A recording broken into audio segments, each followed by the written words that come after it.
आईनी तरामीम पर इत्तफाक राय का मिशन। पार्लियामेंट की खुसूसी कमेटी में नून लीग, पीपल्स पार्टी और JUI ने अपने मुसव्वदे पेश कर दिए। बैठक आज फिर लगेगी। मुसव्वदा पेश करने से हैजान की कैफियत खत्म हो गई। वफाकी वजीर कानून आजम तारड़ की गुफ्तगू। बिलावल भुट्टो भी मुतहरिक। PP वफ्द की मौलाना फजल रहमान और स्पीकर कौमी असम्बली से अलग अलग मुलाकातें। नून लीग के पार्लिमानी लीडर इरफान सिद्दीकी और खालिद मक्सी की भी JUI सरबराह से मुशावरत। आईनी तरमीम 25 अक्टूबर से पहले भी हो सकती है। बिलावल भुट्टो कहते हैं हुकूमत अक्सरियत के बावजूद तमाम जमातों से मुशावरत की ख्वाहिशमंद है। उम्मीद है अपोजिशन पार्टियों से बामानी गुफ्तगू होगी। बिलावल भुट्टो ने कहा है तहरीक इंसाफ की जानिब से कोई तजवीज़ नहीं आई। ये एक तरफ वक्त मांगते हैं, दूसरी जानिब तरमीम रोकने की बात करते हैं। क्या वो किसी मामले पर इत्तेफाक के लिए तैयार भी हैं?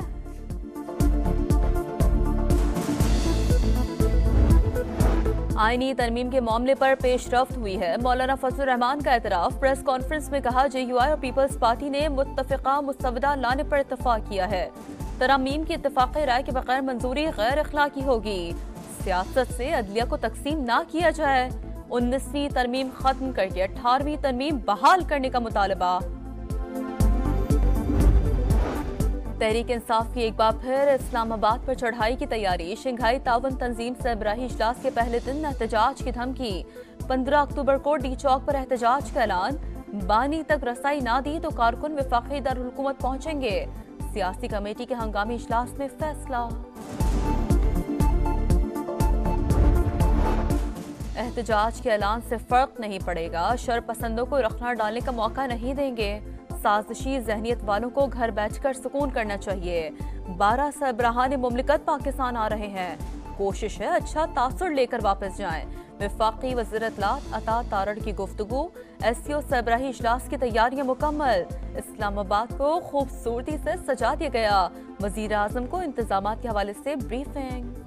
पेट्रोल बम फेंकना, गारम गलोच, सर फाड़ना जुनूनी जत्थे का एक वतीरा बन चुका है। एक सूबे की तरफ से वफाक के ऊपर जो हमला किया जा रहा था सरीहन गैर आईनी था, गैर कानूनी था। कौमी मफाद को ठेस अगर पहुंच जाती, हमारा इमेज है वो किस तरह मजरू हो। जत्थे आए रोज विफाक पर चढ़ाई कर रहे हैं। पेट्रोल बम और गालम गलोच इनका वतीरा बन चुका। एक सूबे ने लश्कर कशी करके तमाशा लगाया। ये चाहते थे लाशें गिरें। पुलिस और रेंजर्स ने इनके अज़ाइम मंतकी अंजाम तक पहुंचा दिए।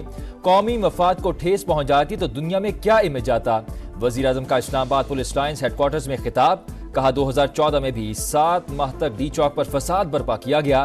कब्रें खोदी, पार्लियामेंट और PTV स्टेशन पर हमले हुए। धरनों से मईशत को बेपनाह नुकसान हुआ।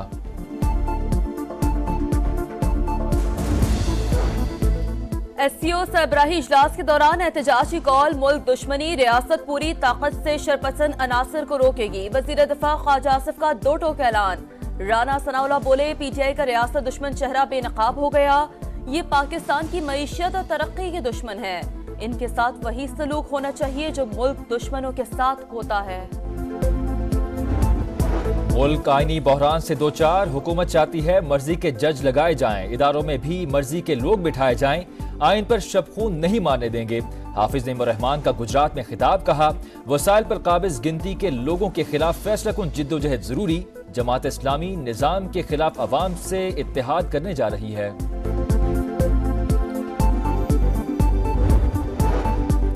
चीफ जस्टिस ऑफ पाकिस्तान काजी फाइज ईसा की 25 अक्टूबर को रिटायरमेंट। एजाज में फुल कोर्ट रेफरेंस होगा। रजिस्ट्रार ऑफिस ने सर्कुलर जारी कर दिया। चीफ जस्टिस की सरकारी खर्च पर अलविदाई इशाया लेने से माजरत। विफाकी वज़ीर सरमायाकारी बोर्ड, मवासलात और निजकारी अब्दुल अलीम खान की सऊदी वज़ीर सरमायाकारी और वफ़द से मुलाकात। कहा सरमायाकारों के लिए पाकिस्तान में पुरकशिश मंसूबे मौजूद। कराची बंदरगाह को मोटरवे से मुंसलिक करना चाहते हैं। सऊदी बिजनेस कम्युनिटी को पब्लिक प्राइवेट पार्टनरशिप के तहत भी मंसूबे पेश करेंगे। शेख खालिद बिन अब्दुल अजीज ने कहा हमारे दिल पाकिस्तानी अवाम के साथ धड़कते हैं। मेहमान वफ़द का इस्लामाबाद में पाक व्यू सिटी का भी दौरा। अब्दुल अलीम खान की जानिब से इस्तकबालिया। कहा सऊदी अरब ने हर मुश्किल वक्त में पाकिस्तान का हाथ थामा। अब मालियाती आशारे बेहतर हो रही हैं। खालिद बिन अब्दुल अजीज का पाकिस्तानी अवाम के लिए खैर सगाली के जज्बात का इजहार। वफ़द का अब्दुल अलीम खान के बिजनेस मॉडल में इजहार दिलचस्पी।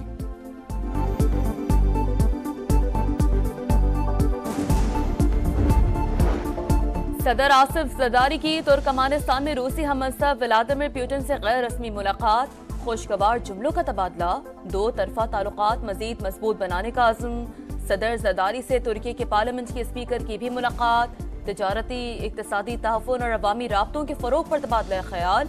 सदर जरदारी की अशकाबाद में बैनुल अक़वामी फोरम में शिरकत, बाहमी राब्तों के फ़रोग़ पर जोर। कराची के थाना कायदाबाद में डॉक्टर महरंग बलोच के खिलाफ मुकदमा दर्ज, दहशत गर्दों की सहूलतकारी का इल्जाम। FIR के मुताबिक महरंग पढ़े लिखे नौजवानों को वरगला रही हैं। मुकदमे में इश्तियाल दिलाने, उकसाने समेत दहशत गर्दी की दफात शामिल।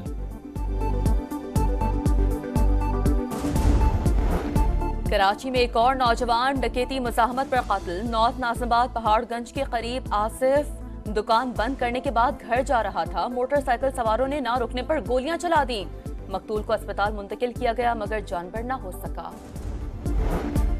लाहौर के इलाके नवाब टाउन में तेज रफ्तार गाड़ी ने 4 अफराद को कुचल डाला। जख्मी तशवीशनाक हालत में अस्पताल मुंतकिल। पुलिस ने कार सवार खातून को हिरासत में ले लिया। गजा में इसराइली दहशतगर्दी, जबालिया में फरागुज़ीन कैंप पर बमबारी से बच्चों खवातीन समेत 22 फलस्तीनी शहीद। 24 घंटे में 61 शहादतें, मजमूई तादाद 42,126 हो गई। रफा में अल-क़स्साम ब्रिगेड के हमले में एक इसराइली फौजी मार गया। अक़वाम मुत्तहिदा के मुताबिक 1 अक्टूबर से कोई इमदादी ट्रक गजा में दाखिल नहीं हुआ। 10 लाख अफराद को ग़िज़ाई क़िल्लत का सामना।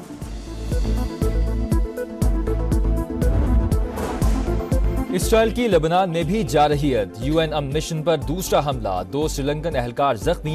आलमी इदारे, फ्रांसीसी सदर, इटली और स्पेन के वज़ीर आज़म की सेहूनी फौज पर तनकीद। सूरत-ए-हाल नाकाबिल कबूल करार, हम दोस्तों की सलामती यकीनी बनाने पर जोर। लेबनानी फौज भी बमबारी का निशाना, 2 एहलकार जाम बहक, 3 जख्मी हो गए। 24 घंटों में मजीद 60 शहादतें। हिजबुल्लाह के तल अबीब पर ड्रोन हमले, सारन बज उठे। एक इमारत को शदीद नुकसान पहुंचा। अमेरिका ने इसराइल पर मिसाइल हमले के बाद ईरान की ऑयल इंडस्ट्री पर नई पाबंदियां लगा दी। अमेरिकी महकमा खजाना के मुताबिक एनर्जी सेक्टर से हासिल आमदनी से तेहरान अपने न्यूक्लियर प्रोग्राम को फरोग दे रहा है। बैलिस्टिक मिसाइल, जदीद ड्रोन्स के फैलाव और खित्ते में प्रॉक्सीज की इमदाद का भी इल्जाम। इसराइली मीडिया के मुताबिक नेतन्याहू ने ईरान पर हमले के लिए मुशावरत मुकम्मल कर ली। हफ्ते को यहूदियों के मुकद्दस त्यौहार यौम किपुर के बाद हमले का इम्कान। शाहीनों का जवाल, पाकिस्तान क्रिकेट में भौचाल। मुल्तान टेस्ट में इंग्लैंड के हाथों शर्मनाक शिकस्त के बाद कप्तान शान मसूद की तब्दीली यकीनी। मोहम्मद रिजवान, सऊद शकील और सलमान अली आगा के नामों पर गौर। दूसरे टेस्ट के लिए टीम में अखाड़ पिछाड़ का इम्कान। आउट ऑफ फॉर्म खिलाड़ी ड्रॉप होंगे। इमामुल हक और कामरान गुलाम की एंट्री का इम्कान। वुमेन T20 वर्ल्ड कप में पाकिस्तान को एक और शिकस्त। ऑस्ट्रेलियाई टीम सेमीफाइनल में पहुंच गई। दुबई में ग्रीन शर्ट्स की जानिब से 83 रन का हदफ ऑस्ट्रेलिया ने 1 विकेट पर ही हासिल कर लिया।